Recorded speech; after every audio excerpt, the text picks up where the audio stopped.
Prioritas utama Inter adalah membangun skuad yang kompetitif untuk musim depan. Namun manajemen klub tidak melupakan talenta-talenta muda yang tersebar di seluruh Eropa dengan harapan dapat merekrut pemain impian. Para pencari bakat Nerazzurri aktif menjelajahi berbagai wilayah internasional, mencatat nama-nama calon bintang yang mulai menunjukkan performa menjanjikan di negara masing-masing. Salah satu pemain yang tengah dipantau adalah Kiril Glebov yang perkembangannya terus diawasi oleh klub.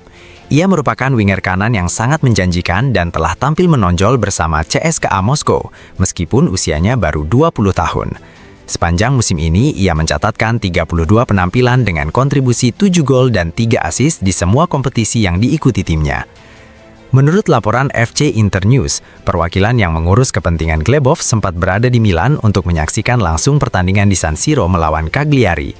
Dalam kesempatan tersebut, ia juga berbincang dengan beberapa anggota manajemen klub di Viale della Liberazione yang mengonfirmasi bahwa pemain tersebut berpotensi menjadi target Inter meski belum ada langkah konkret. Nilai transfer pemain asal Rudny itu diperkirakan berada di kisaran 20 juta euro sesuai permintaan klub asal Rusia.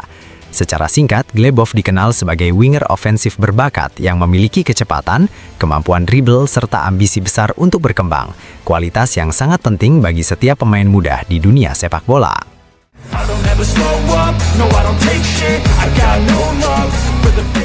Dalam penyelidikan terkait dugaan kecurangan olahraga, Inter dan para direksinya dipastikan tidak termasuk dalam daftar pihak yang diselidiki. Informasi ini diperoleh dari sumber terpercaya Kejaksaan Milan. Menurut laporan ANSA, individu yang masuk dalam berkas penyelidikan seluruhnya berasal dari kalangan perwasitan. Selain itu, pertandingan yang menjadi fokus penyelidikan oleh jaksa Maurizio Ascione berjumlah 4 atau 5 laga dan tidak berasal dari musim kompetisi saat ini. Adapun pihak yang diselidiki atas dugaan keterlibatan dalam kecurangan olahraga, antara lain penunjuk wasit Gianluca Rocchi dan pengawas VAR Andrea Gervasoni, yang keduanya telah memutuskan untuk mengundurkan diri sementara. Selain itu, turut masuk dalam daftar penyelidikan adalah petugas VAR Rodolfo Di Fiolo dan Luigi Nasca. Sementara itu, Daniele Paterna juga diperiksa, namun dengan tuduhan berbeda, yakni memberikan keterangan palsu kepada jaksa.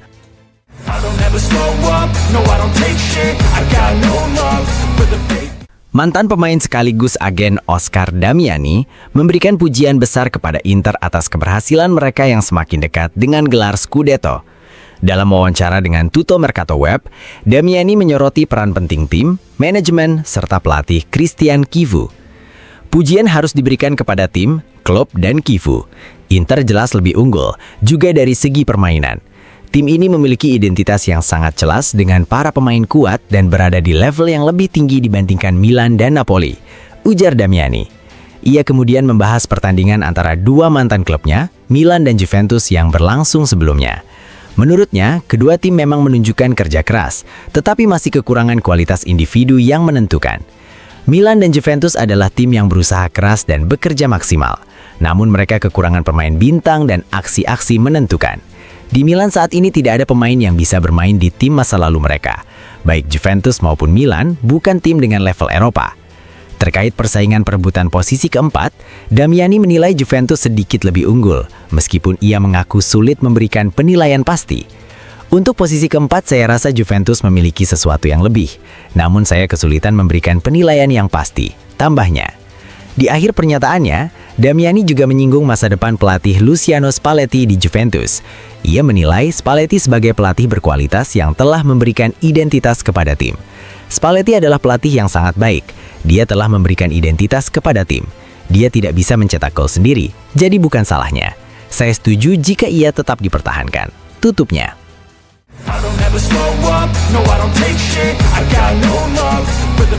Berbeda dengan kabar yang beredar dalam beberapa jam terakhir yang menyebut Mauricio Ciampi dan Domenico Meli sebagai kandidat utama, Dino Tomasi justru akan menjadi penunjuk wasit sementara untuk Serie A dan Serie B.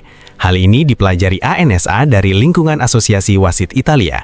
Tomasi, 50 tahun, berasal dari Bassano del Grappa, menggantikan Gianluca Rocchi yang tengah diselidiki di Milan atas dugaan keterlibatan dalam penipuan olahraga hingga akhir musim kompetisi saat ini. Keputusan ini merupakan pilihan dari Komite Asosiasi Wasit Italia.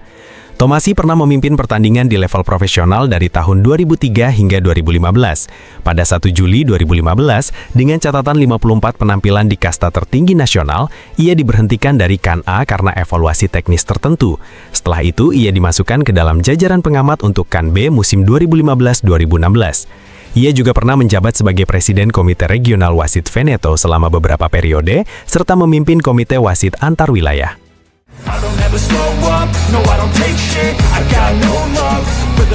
Penyerang Inter Marcus Thuram kembali menunjukkan ketajamannya dengan mencetak gol dalam laga melawan Torino yang dilatih Roberto da Versa. Gol tersebut menjadi yang kelima dalam 4 pertandingan terakhir, menegaskan performa impresifnya sejak kembali dari jeda internasional. Dalam pertandingan tersebut, Thuram tidak hanya mencatatkan namanya di papan skor, tetapi juga menorehkan pencapaian penting dalam kariernya bersama Inter. Gol ke gawang Torino menjadi gol ke-50-nya dengan seragam nerazzurri, sebuah tonggak bersejarah sejak pertama kali mencetak gol untuk klub tersebut melawan Fiorentina di San Siro 966 hari yang lalu. Torino juga menjadi lawan favorit Thuram sepanjang kariernya. Dengan tambahan 1 gol tersebut, ia kini telah mencetak 7 gol ke gawang tim asal Piemonte tersebut. Bahkan pada musim sebelumnya, ia sempat mencetak hat-trick pertamanya bersama Inter ke gawang yang sama. Pada musim ini, tepatnya di laga pembuka Serie A 2025-2026, Thuram kembali mencetak gol ke gawang Torino melalui sundulan, sebuah kemampuan yang bukan menjadi keunggulan utamanya. Baik di San Siro maupun di Stadion Olimpico Grande Torino, penyerang asal Prancis itu merayakan golnya dengan senyuman khas yang mencerminkan kepercayaan dirinya. Momen tersebut menegaskan periode emas yang tengah dijalani Thuram. Dalam kondisi absennya rekan lini depan andalan, ia tampil luar biasa dan menjadi motor utama Inter dalam perebutan Scudetto ke-21 tanpa mengalami banyak kesulitan.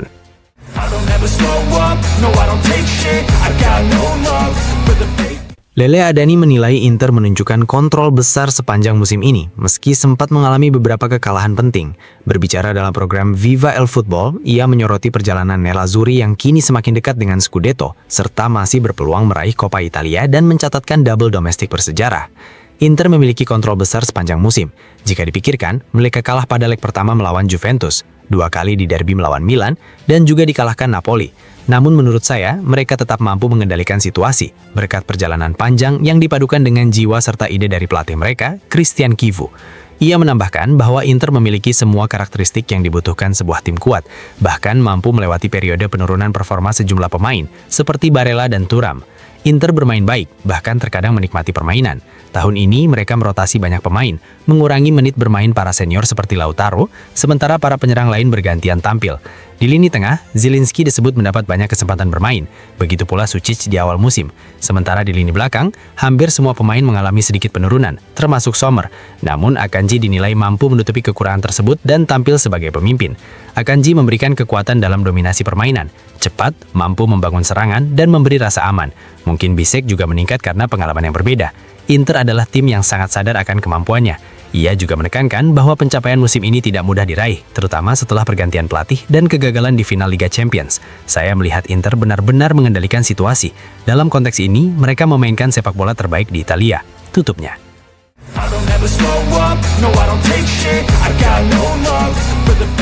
Pertandingan Torino vs Inter yang berakhir imbang 2-2 dan semakin mendekatkan nerazzurri ke Scudetto ke-21 menjadi bahan pembahasan dalam episode rutin hari Senin program Viva el Football. Dalam kesempatan tersebut, Nicola Ventola menyoroti 2 protagonis utama dari laga tersebut. Ventola terlebih dahulu membahas penampilan Marcus Thuram, pencetak gol pertama Inter dalam pertandingan tersebut. Ketika berada dalam kondisi terbaik, saya menilainya layak untuk klub besar. Ia mungkin tidak akan dikenang seperti Benzema atau Suarez, tetapi dalam tim saya selalu menginginkan pemain seperti dirinya, ujar mantan penyerang tersebut. Ia juga menambahkan bahwa Thuram mampu membuat perbedaan di lapangan dan tanpa kehadiran Lautaro telah berkembang menjadi pemimpin tim. Saya menyukai sikapnya, ia selalu tersenyum. Saya sangat mengaguminya. Pembahasan kemudian beralih kepada Federico Di Marco yang dalam pertandingan tersebut mencatatkan rekor sebagai pemberi assist terbanyak dalam satu musim Serie A. Ventola pun tak ragu memberikan pujian tinggi.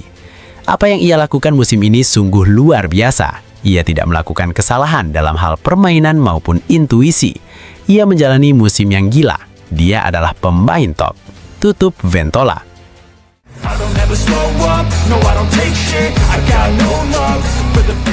Mantan pelatih tim nasional Italia Cesare Prandelli memberikan komentarnya terkait polemik besar yang mengguncang dunia perwasitan dalam program radio Anch'io Sport. Prandelli, yang merupakan pelatih terakhir Italia yang tampil di putaran final Piala Dunia 2014 di Brasil, menilai bahwa situasi ini bukanlah calciopoli baru. Calciopoli baru? Saya rasa tidak. Ini jelas seperti petir di siang bolong. Mungkin merupakan konsekuensi dari pengelolaan yang kurang jelas. Ketika pertama kali melihat VAR, kami berpikir bahwa polemik akan berakhir dan semua pihak akan terlindungi.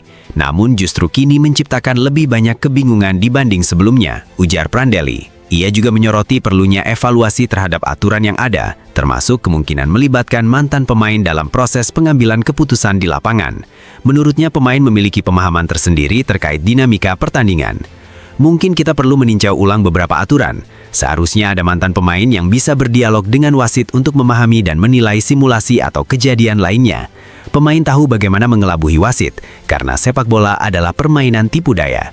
Mereka bisa memberi kontribusi untuk membantu wasit. Prandelli kemudian menyerukan perlunya perubahan besar dalam sistem sepak bola Italia secara keseluruhan. Ia menilai bahwa reformasi menyeluruh sudah menjadi kebutuhan mendesak. Sepak bola harus ditinjau ulang secara keseluruhan. Kita membutuhkan perubahan besar, harus ada fondasi baru. Pembaharuan itu perlu dan wajib.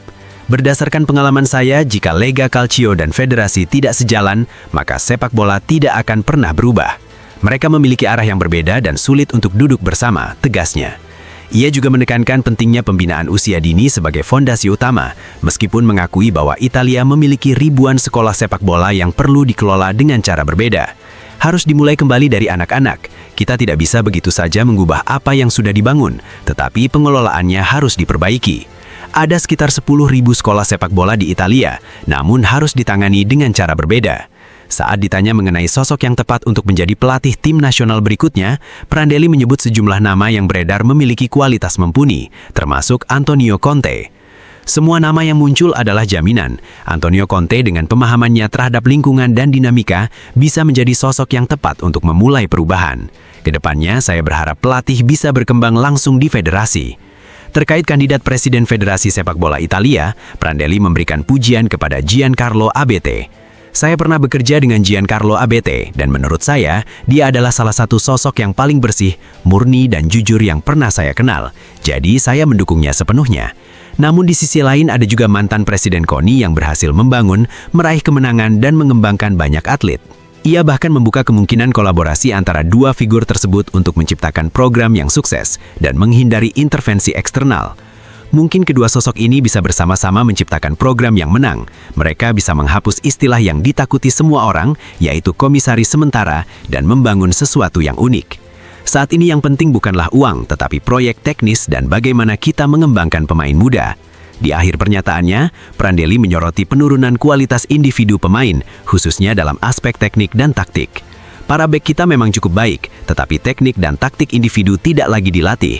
Kita menjadi ahli dalam sistem permainan, padahal itu datang belakangan. Sistem harus fleksibel sesuai dengan pemain yang dimiliki.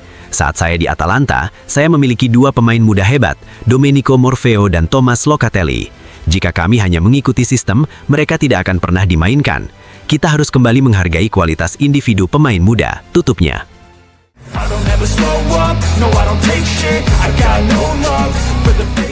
Jurnalis Paulo Condo menilai bahwa polemik besar yang sempat mengguncangkan dunia sepak bola terkait dugaan kecurangan olahraga kini mulai mereda.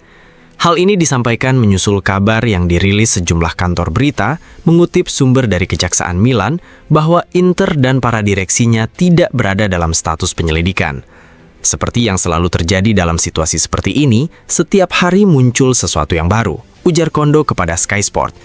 Namun saya melihat hari Senin ini mengarah pada penyelidikan yang mulai mengempis, karena jika yang terlibat hanya para wasit, dan sejauh ini memang demikian, maka ini menjadi persoalan serius berupa konflik internal. Ia menegaskan bahwa tidak adanya keterlibatan pihak Inter membuat skala kasus ini berkurang dibandingkan dengan dugaan awal.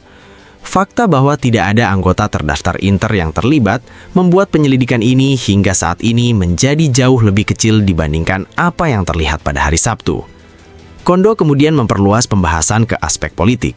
Ia mengungkapkan bahwa pada awalnya banyak pihak mengira penunjukan komisaris akan menjadi langkah yang tak terelakkan, terutama setelah pernyataan dari Andrea Abodi.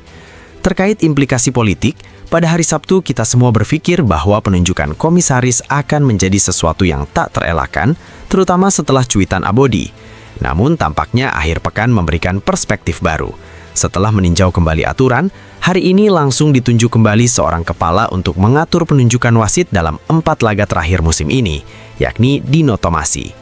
Ia pun menilai tidak menutup kemungkinan akan muncul kesatuan dari berbagai elemen sepak bola untuk menentukan kepemimpinan yang disepakati bersama. Saya tidak akan terkejut jika ada dorongan menuju persatuan dari seluruh komponen sepak bola yang mengarah pada pencalonan Presiden FIGC secara bersama, yang pada akhirnya dapat mencegah penunjukan komisaris. Tutup kondo.